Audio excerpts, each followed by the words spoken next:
Alright, how's it going, guys? Welcome back to another Saints Row 5 video, and today I want to talk about 10 things I think Saints Row 5 needs to have. Now look, we all want this game to be epic, right? And there are some beats that it needs to hit in order for it to be epic and incredible. I'm hearing a lot of people saying, oh, I just want a Saints Row 2 remake, or oh, if it's just as good as Saints Row 2, it'll be good, it'll be fine.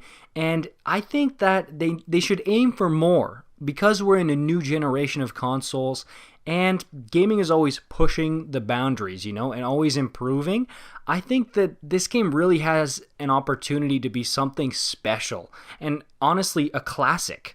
And the first thing it needs in order for it to do that is a lively open world. Notice I didn't say a bigger open world map.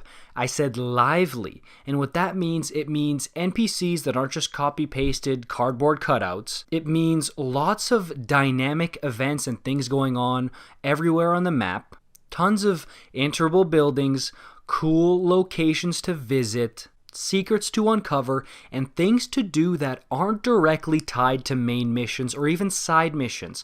Like, I want the world to be that if I want to take a break from everything story related and mission related and just explore and mess around in the world, that I'm going to have a blast doing that. Now, of course, with the new power of the new generation consoles, yes, the map should definitely be bigger, but I'm more worried about them making it dense and livelier rather than just a bigger map with nothing to do.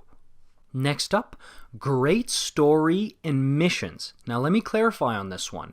When we do the story, we got to make sure it's engaging, fun to follow, and honestly interesting. And this doesn't mean you have to take us to space and show us aliens and a bunch of explosions all the time. No, the best stories sometimes are character driven. Look at Saints Row 2.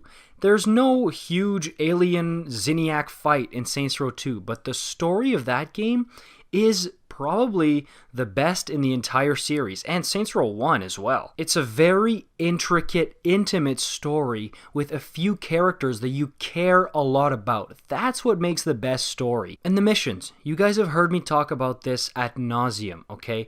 I think there needs to be more variety in the types of missions. Sometimes it can get kind of repetitive. It's always just either go to this location, kill a bunch of guys, and then kill the main guy. Or, oh, the main guy's getting away.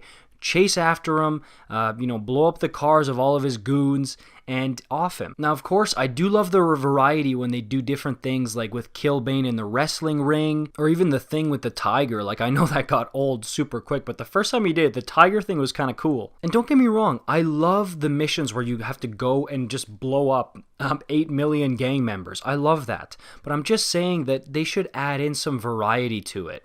And they do try. I mean, think of missions like Kanto Connection, where you're basically having a samurai sword fight, and it's very Kill Bill-ish. I love that. Play with some different stuff like that. It doesn't always have to be huge gunfights and explosions. And I know there's going to be somebody in the comments saying, dude, this is all irrelevant. The Earth exploded in the hey, I'm not really taking that. I mean, I guess, yeah, it is canon, okay, but I don't think they're going to follow that. They're not going to go to a new planet or something. I think they're going to stick on Earth. They're going to pick a city grounded in the roots of Saints Row and go with that. I don't think they're going to go gangsters in space for the entire game. And yes, I know that was just a movie set, but you know what I mean. Up next, we need some awesome vehicles. Saints Row, they're pros at this one, man, over at Volition.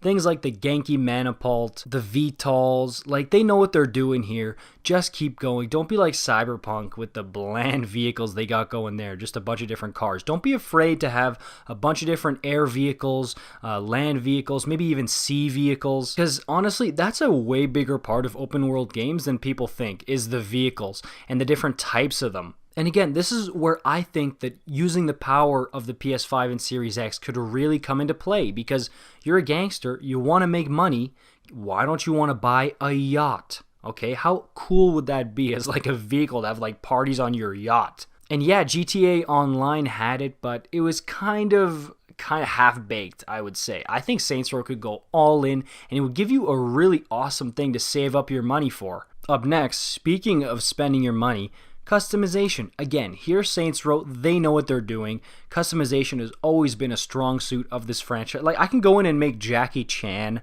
I can make Mike Tyson, Thanos if I want to. Like, you guys know what you're doing here. Just keep doing it.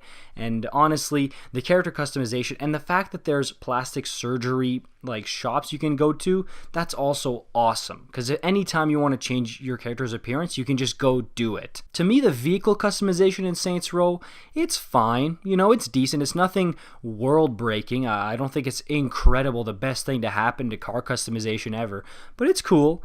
And I wish they would bring back the customization for the cribs that they had in Saints Row 2. And maybe they can expand on that a bit. Remember in Saints Row 2 where you could change your crib around and make it some different type of looking cribs? I think they should bring that back and maybe take it a step further. Because again, if we're making all this money hustling on the streets making this cash, I want a reason to spend it. An incentive. This is something that games have been getting wrong, in my opinion, lately. Like, you give us a ton of money, or you're telling us, okay, you want to make money in this game, and then there's nothing good for us to spend our money on. Like, I can only buy so many cars, dude. Up next, we got the Easter eggs. I want some great ones. Volition really set the bar high for themselves with things like the Cabot in Saints Row 2, Volition Island, the Sea Monster, and I think they got to swing for the fences again. Give us some really elaborate ones. Maybe it's a puzzle. It's a trail that you have to follow and find clues to get to the Easter egg, like with the Cabot. I mean, this is the type of stuff that people love to do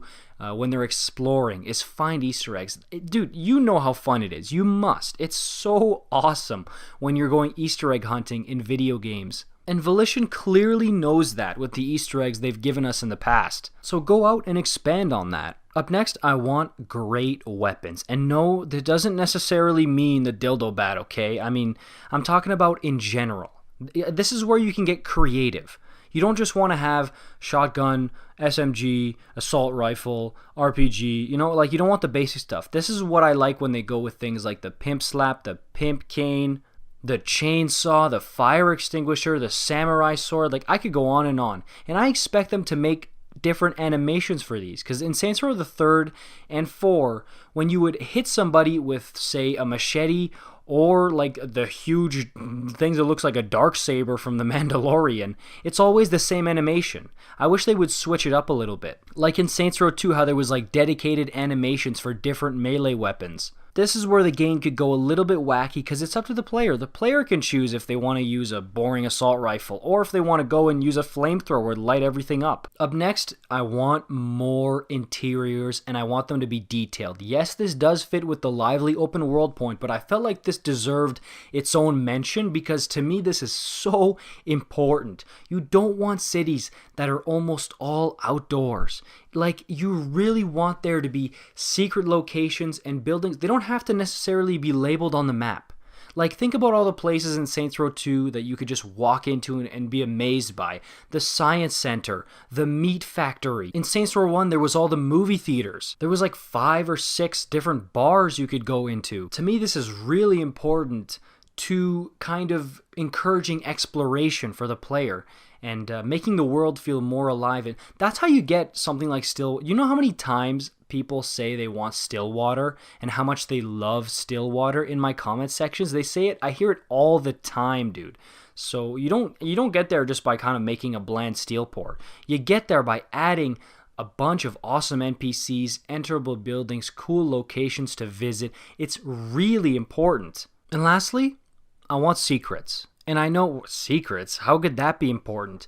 Because it extends the lifespan of the game. Imagine 2 months into the game's life cycle when it's starting to die down a little bit, somebody says, oh my god, I discovered Bigfoot. I discovered a Loch Ness Monster in the sea, in the ocean. I discovered a UFO here in Aliens. This is so the type of thing that Saints Row could do, and it would kind of encourage players, it would encourage players to go and be like, oh my god, there's Bigfoot out in the woods over there? Dude, I'm gonna go explore and discover more stuff. That's how you make the game have a longer shelf life. Not to mention how ridiculously fun it's gonna be for the players when you add these awesome goodies in there. Like I said, it could be Bigfoot, could be a sea monster that you can interact with, could be secret homies that you can unlock and then have them as your homies, kind of like a Zombie Carlos deal, but to another level. This is how you increase the lifespan of the game, and I think it's not just something, oh, they should add that. No, I think this is important and necessary. But yeah, guys, this video is getting long enough. Let me know what you guys think Saints Row 5 needs to do in order to be successful.